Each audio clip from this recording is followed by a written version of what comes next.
Ryan's office revenge. I knew something was wrong the second I walked into that conference room and saw my calendar had mysteriously cleared itself.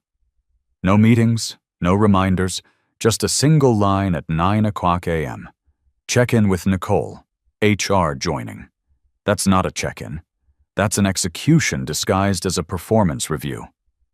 My name's Ryan Harris, I'm 49, and I'd just walked into what would become the most expensive mistake in Apex Technologies' history. Let me rewind before this whole thing went nuclear. 15 years. That's how long I gave them. I helped build Apex Technologies out of a cramped office space with flickering fluorescent lights and a coffee machine that died every other Tuesday. I still remember the night I pushed our first cybersecurity protocol live at 2:47 a.m., running on 3 hours of sleep and too much caffeine. We had no funding, no fancy UI, no backup plan, just Navy discipline and stubborn determination to build something that mattered. See, I'm not your typical tech founder. Did my time in the Navy from 1994 to 2001, earned my stripes in network security, then worked defense contracts for 8 years after that. When I joined Apex in 2009, we were building security infrastructure for government clients. Real stuff that kept actual bad guys out of critical systems.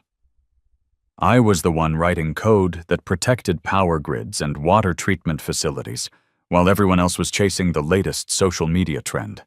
They called me the Foundation back then. Ryan, who never missed a deployment deadline. Ryan, who could debug a breach at 3 a.m. and have systems back online before morning coffee. Ryan, who was too valuable to replace because I knew where every digital skeleton was buried. Funny how too valuable becomes too old-fashioned once the CEO's daughter decides she wants to modernize the company image. Morrison. That was the founder's name.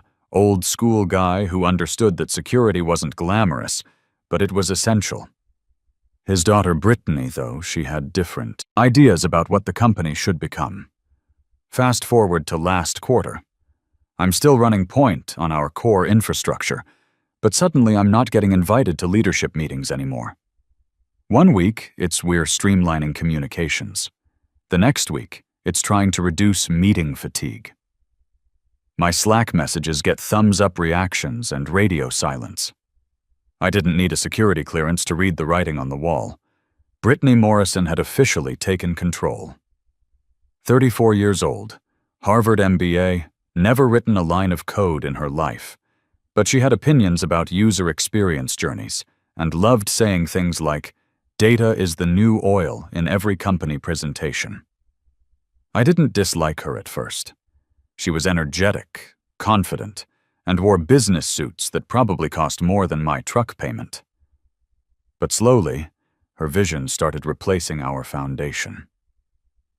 Longtime engineers were getting swapped out for LinkedIn all-stars with impressive resumes and zero understanding of what we actually built. The culture shifted from get it done to get the optics right. I wasn't part of the new optics. I played along. Didn't push back when Brittany brought in her Harvard classmate as VP of Strategic Innovation.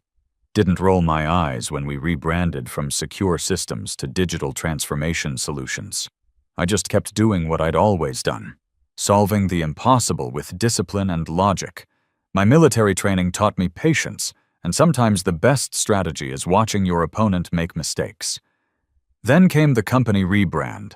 New logo, new motto, powering tomorrow's security. And suddenly, a very public push to highlight fresh voices in our engineering blog. Guess who wasn't considered fresh anymore?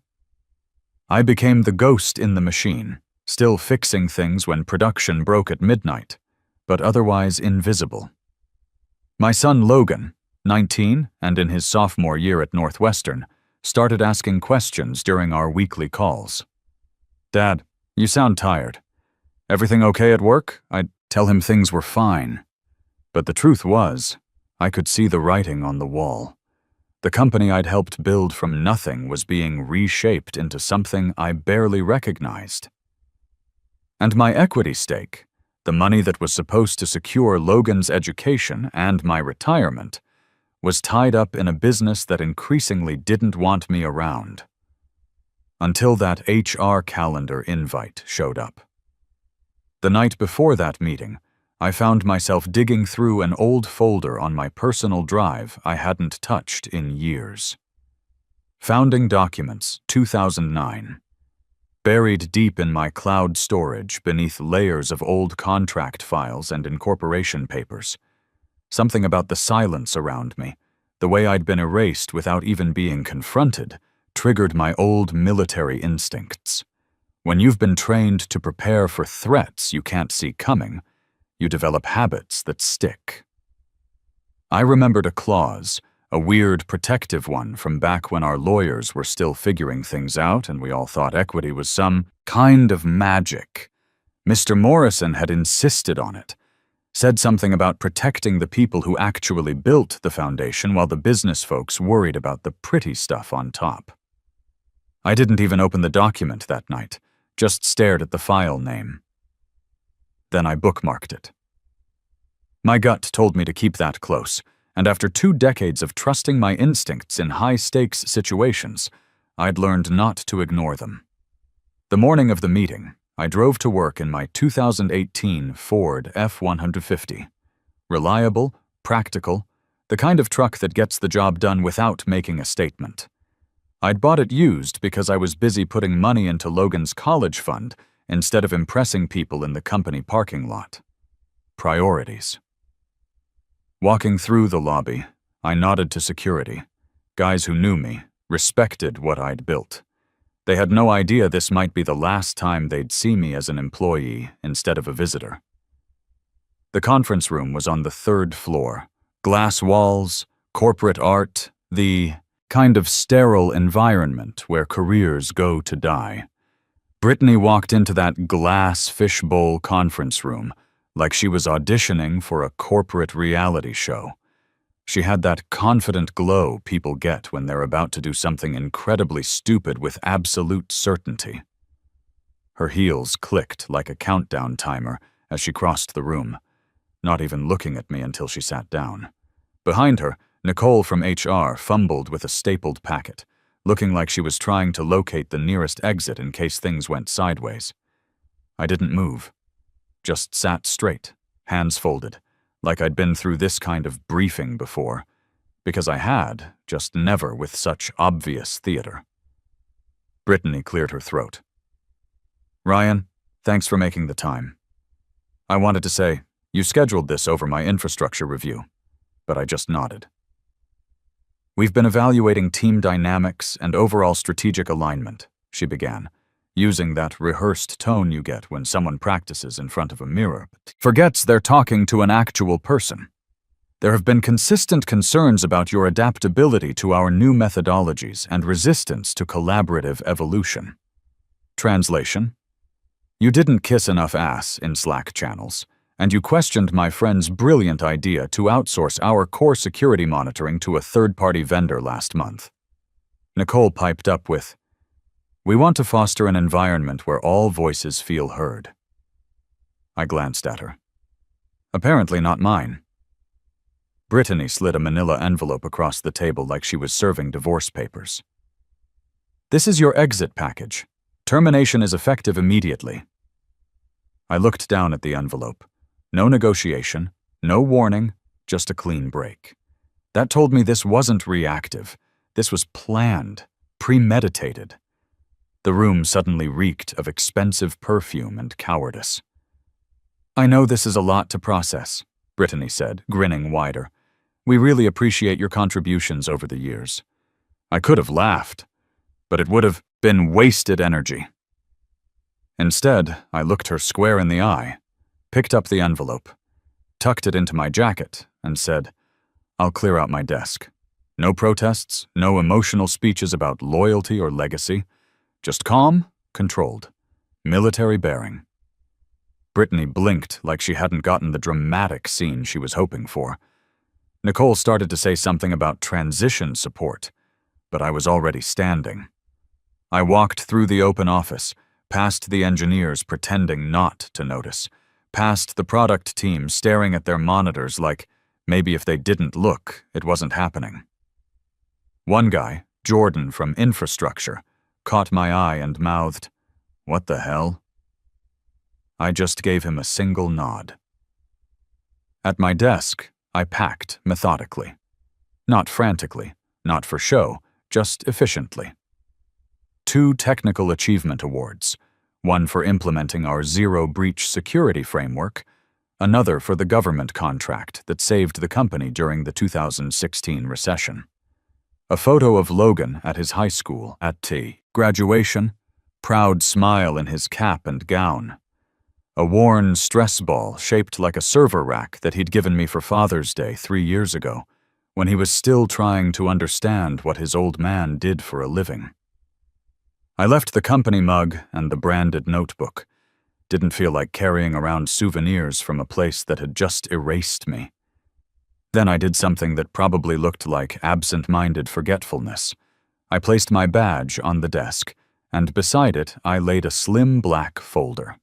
No label, no explanation, just matte black with slightly worn edges from years in storage.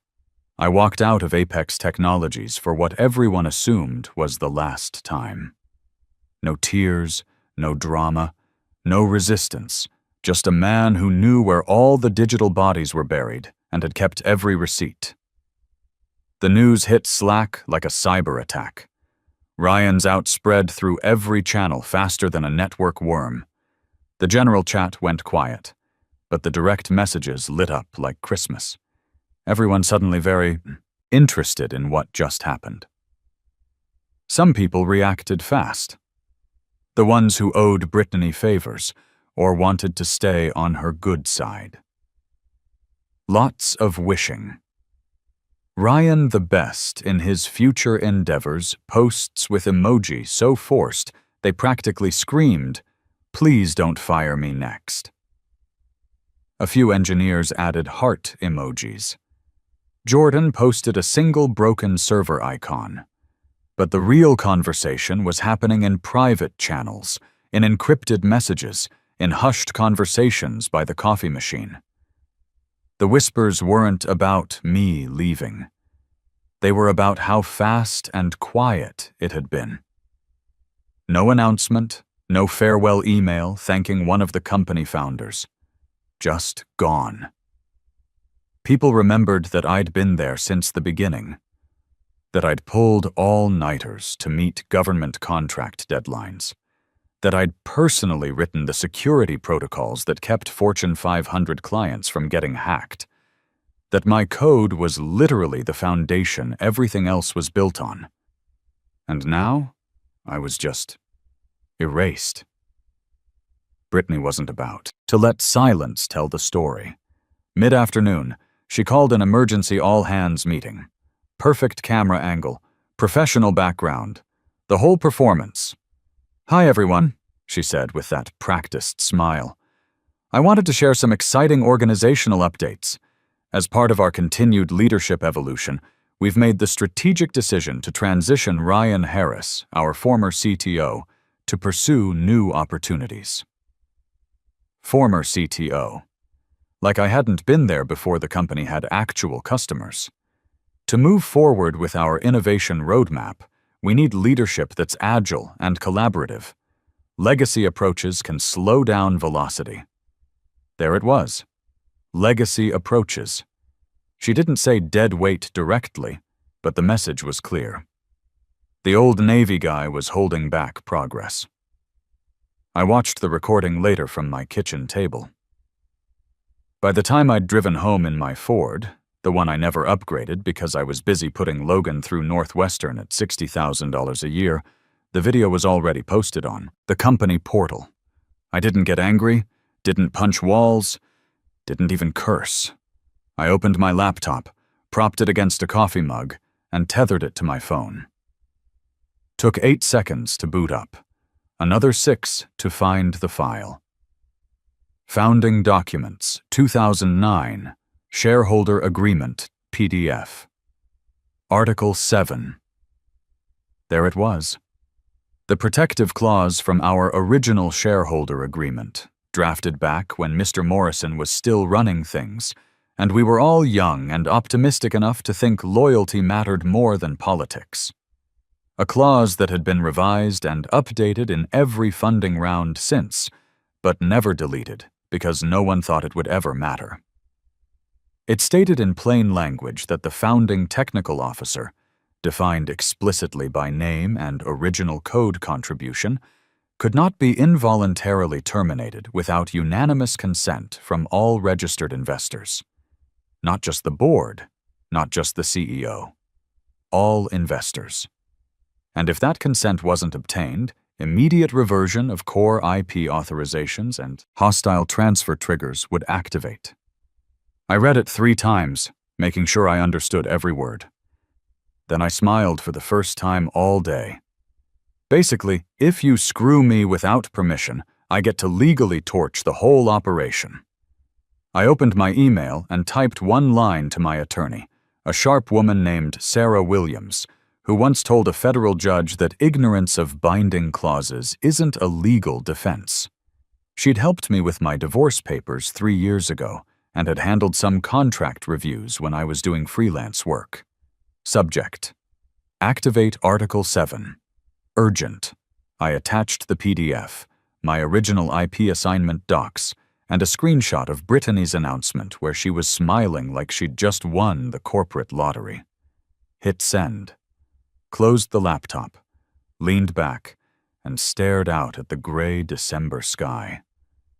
This wasn't over. It was just getting started. Brittany moved fast. Less than 72 hours after my departure, she was on a stage in San Francisco, announcing that Apex Technologies was entering final negotiations for acquisition by Vault Core Industries, a massive data security conglomerate known for swallowing smaller companies and bleeding their IP dry. 85 million. That was the number getting whispered in investor circles and leaked to tech blogs.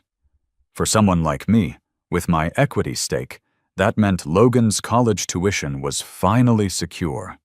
It meant early retirement, maybe a cabin up north where I could fish and not think about corporate politics. Except there was one small problem Brittany didn't announce. Due diligence. See, tech press loves covering acquisitions like fairy tale weddings, all smiles and excited about the future quotes. But behind every big buyout is a team of lawyers and risk officers digging through every document the company ever signed: cap tables, vesting schedules, IP agreements, privacy disclosures, even boardroom minutes from 2009, especially those.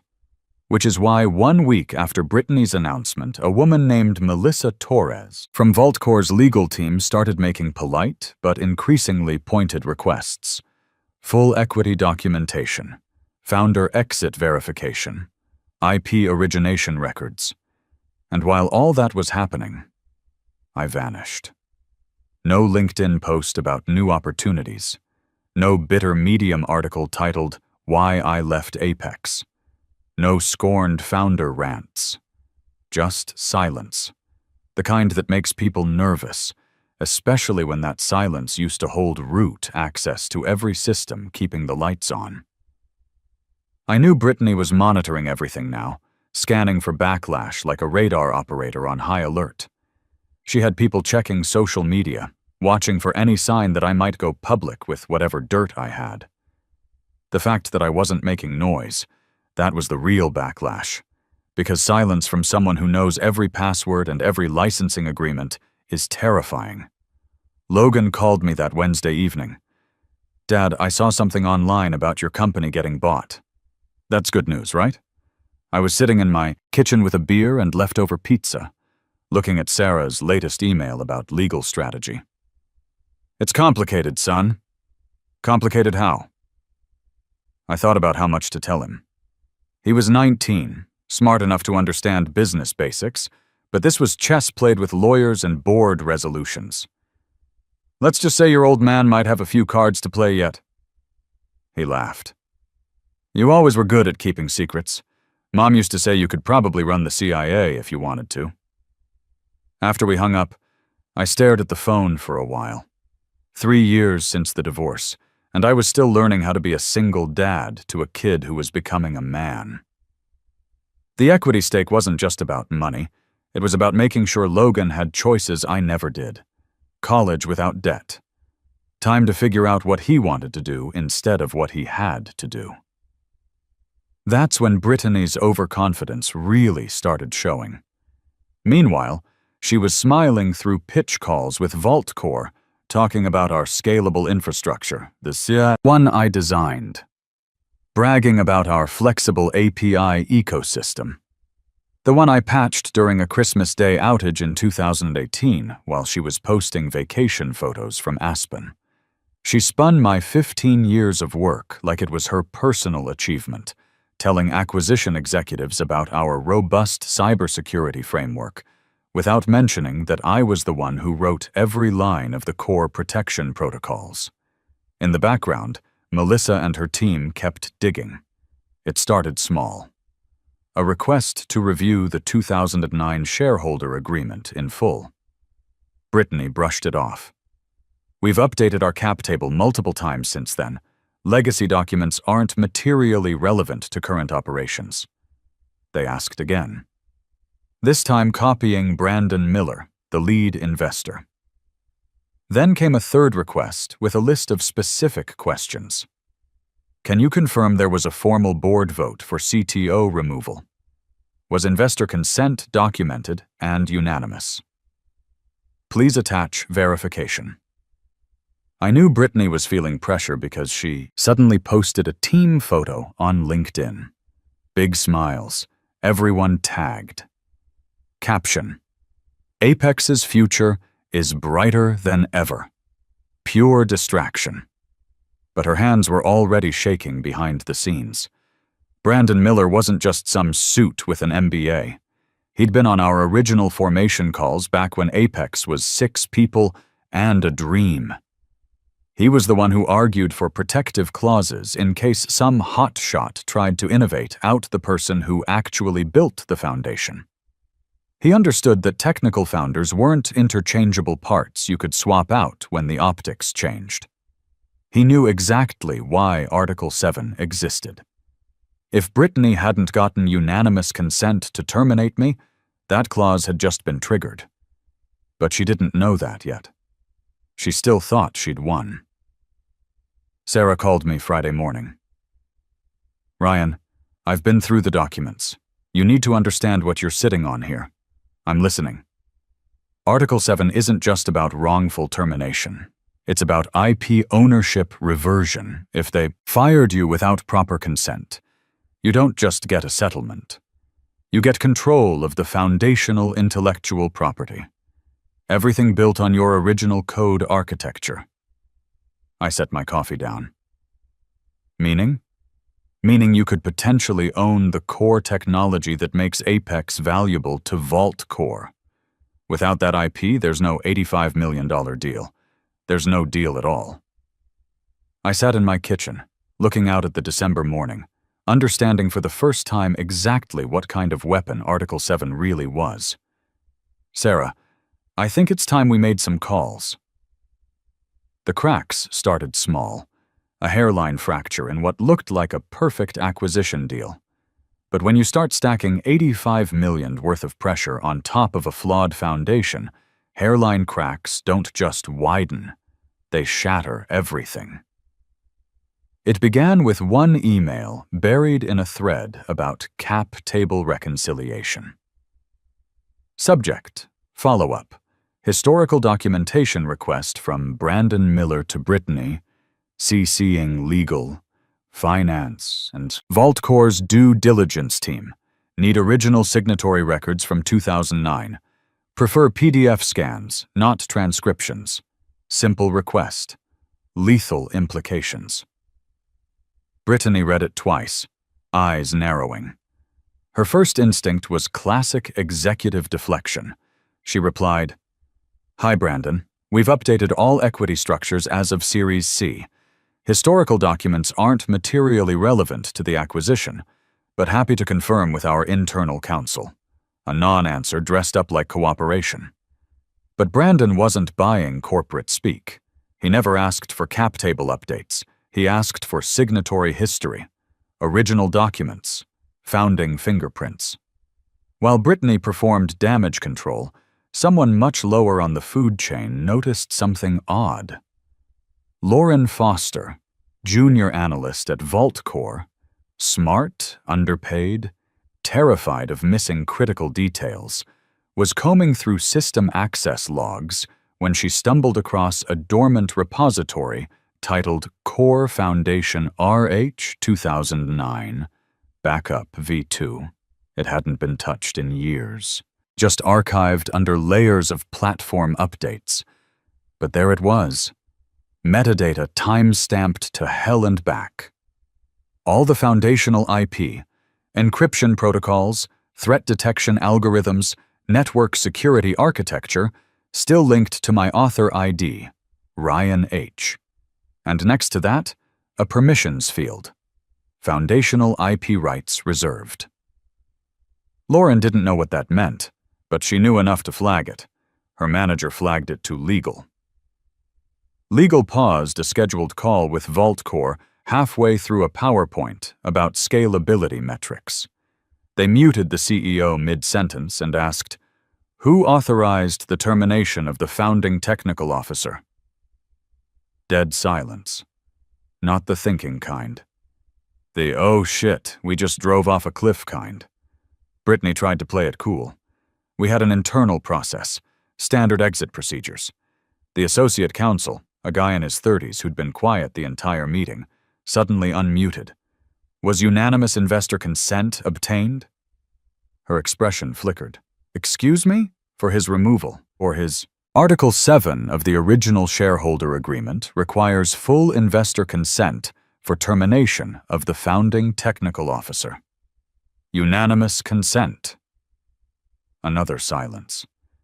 Heavier this time, because now everyone knew they knew. That clause was superseded in Series C, I believe, Brittany said. I'll need to double-check. The lawyer didn't blink. Please do. And send the supersession documentation along with the original signatory trail. We'll need both today. She muted her mic and threw a pen hard enough to dent the wall. Due diligence froze like a server crash during peak traffic. 1 minute, VaultCore's team was firing off integration timelines and asking for Q4 projections. The next minute, everything went cold. Emails went unanswered. Calendar invites disappeared. Pending clarification became the phrase of the week. Corporate speak for something's rotten, and nobody wants to touch it. Brandon called for an emergency board meeting. No pleasantries, no schedule coordination. Required, attendance, non-compliance will be noted. In investor speak, that's basically a death threat. The boardroom was tomb quiet for a Monday morning. No paper shuffling, no casual pre-meeting chat. Even the air conditioning seemed to be holding its breath. Brittany sat at the head of the table, flanked by Alex, the general counsel, who looked like he hadn't slept since the compliance emails started flying. Brandon Miller sat across from her with a thick binder. The original shareholder agreement, printed on slightly yellowed paper that still smelled like 2009. His fingers flipped through it methodically until they stopped. Page 73. Article 7. He leaned back, adjusted his glasses, and read aloud in that calm, lethal tone of someone who's never lost a legal argument.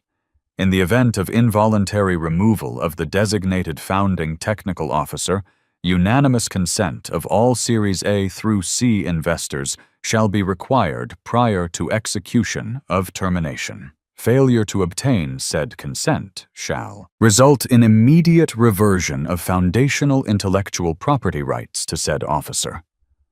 The silence bent under the weight of what he'd just said. He signed the exit paperwork, Brittany said.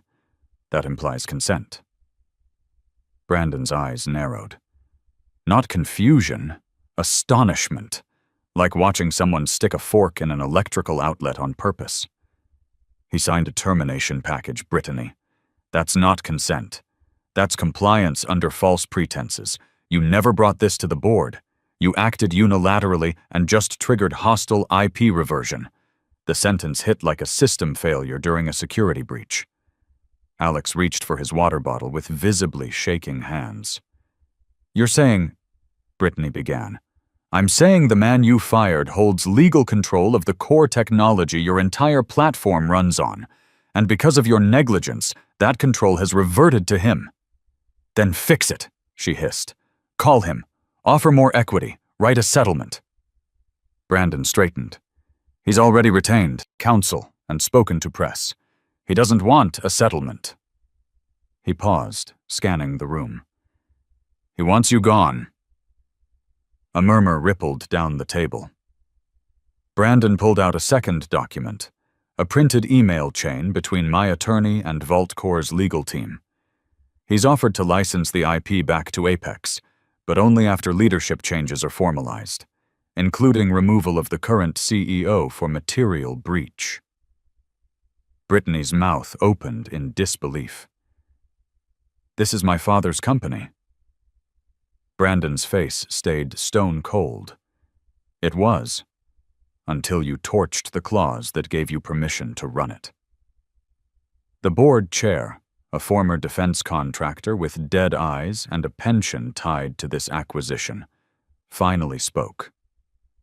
"How quickly can we replace her?"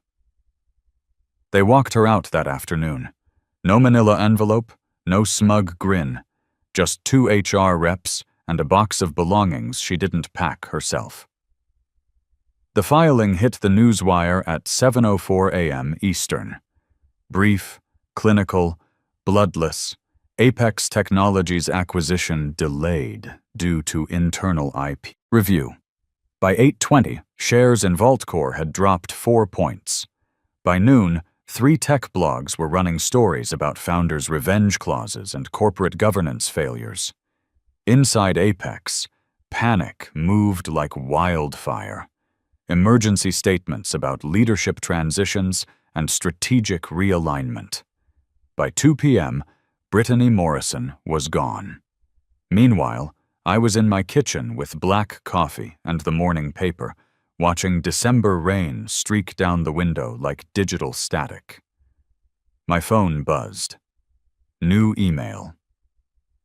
Subject: Request to reopen licensing negotiations. Apex Technologies. I opened it slowly, though I already knew what it would say. Polite language, apologetic tone, phrases like mutually beneficial solutions and expedited framework proposals. It ended with, "Please advise how you'd prefer to proceed." 20 minutes later, another email landed. This one from VaultCore. Their revised offer: 2x my original equity stake, full licensing authority, advisory role optional. I didn't rush to sign after 15 years of building this backbone while they smiled for cameras. It felt good to be the ghost they couldn't bury. Logan called that evening. "Dad, I saw the news about your company. You okay?" I looked out at the gray Ohio sky, thinking about honor codes and keeping your word, and what happens when you mistake silence for weakness. "Yeah, son. Better than okay. Your tuition's covered, and then some." "What happened?" "Your old man remembered to read the fine print. And sometimes, son, the best revenge is just letting people hang themselves with their own rope." For the first time in months, I actually meant it when I said everything was going to be fine.